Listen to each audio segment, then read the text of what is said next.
मेरा नाम राहुल है। मुंबई में घर मिलना कितना मुश्किल है ये सब जानते हैं। जब मुझे अंधेरी वेस्ट में एक बहुत ही सस्ता और बड़ा फ्लैट मिला तो मैंने बिना सोचे हाँ कर दी। मकान मालिक एक बूढ़ा आदमी था। चाबी देते वक्त उसने बस एक ही शर्त रखी, बेटा बेडरूम में जो दीवार वाली अलमारी है वो पुरानी है और उसमें दीमक लगी हुई है। उसे मैंने कीलों से बंद कर दिया है, इसलिए उसे खोलने की कोशिश मत करना। इस बात को मैं मान गया। मुझे क्या पता था कि वो दीमक के लिए नहीं बल्कि किसी और चीज के लिए बंद की गई थी। पहली 2 रातें ठीक रही, लेकिन तीसरी रात करीब 3 बजे मेरी आंख खुली। कमरे में एकदम सन्नाटा था। एसी की लाइट जल रही थी।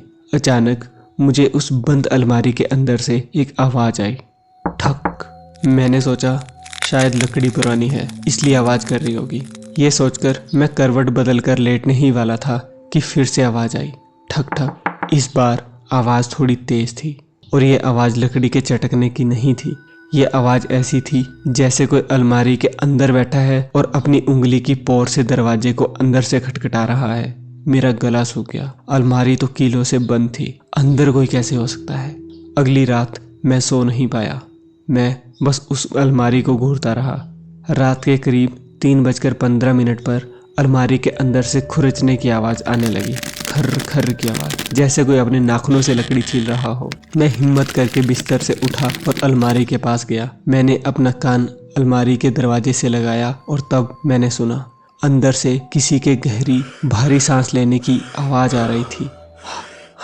वो सांसें इतनी करीब थी कि मुझे लकड़ी के आर पार वाइब्रेशन महसूस हो रही थी। तभी अंदर से एक आवाज आई, एक बहुत ही पतली मरी हुई आवाज, राहुल। वो मेरा नाम जानता था। मैं डर के मारे पीछे हट गया और उस रात हॉल में जाकर सो गया।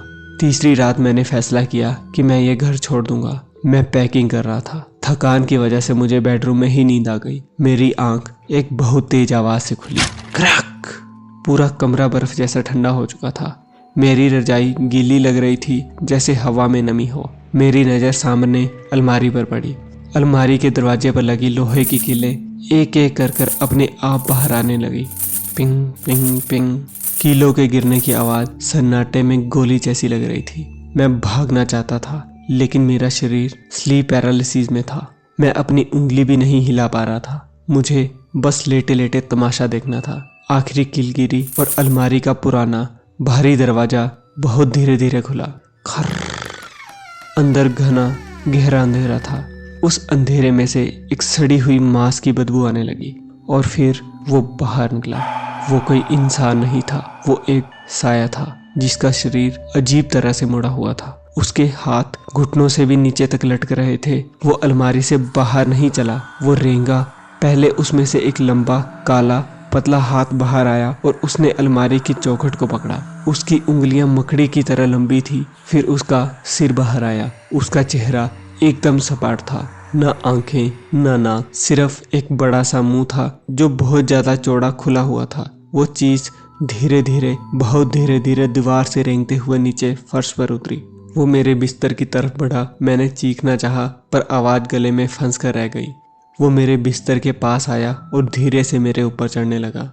मुझे उसके ठंडे गीले शरीर का वजन अपनी छाती पर महसूस हो रहा था। मेरा दम घुट रहा था। वो बिना आंखों वाला चेहरा मेरे चेहरे के एकदम पास लाया, इतना पास कि उसकी सड़ी हुई बदबू मेरे नाक में भर गई। उसने अपना चौड़ा मुंह खोला और उसके गले के अंदर से हजारों लोगों के चीखने की आवाज एक साथ आने लगी। उसने अपना हाथ उठाया और मेरी आंखों पर रखा और फिर सब कुछ काला हो गया।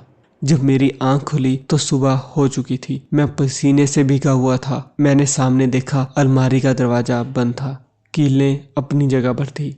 मुझे लगा शायद ये मेरा बहुत बुरा सपना था, लेकिन जब मैं नहाने गया और शीशे में देखा, मेरी छाती पर काले पंजों के गहरे निशान छपे हुए थे। इससे साफ पता चलता है कि वो सपना नहीं था। मैं उसी वक्त वो घर छोड़कर भाग गया।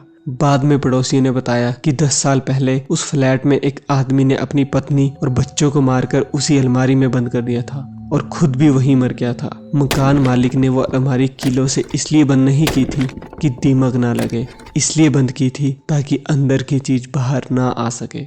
आज मैं दूसरे शहर में हूँ, लेकिन आज भी अगर मैं किसी बंद अलमारी के पास होता हूँ और रात को खटखट की आवाज़ आती है तो मैं चेक करने नहीं जाता। मैं बस चादर ओढ़ लेता हूँ और प्रार्थना करता रहता हूँ।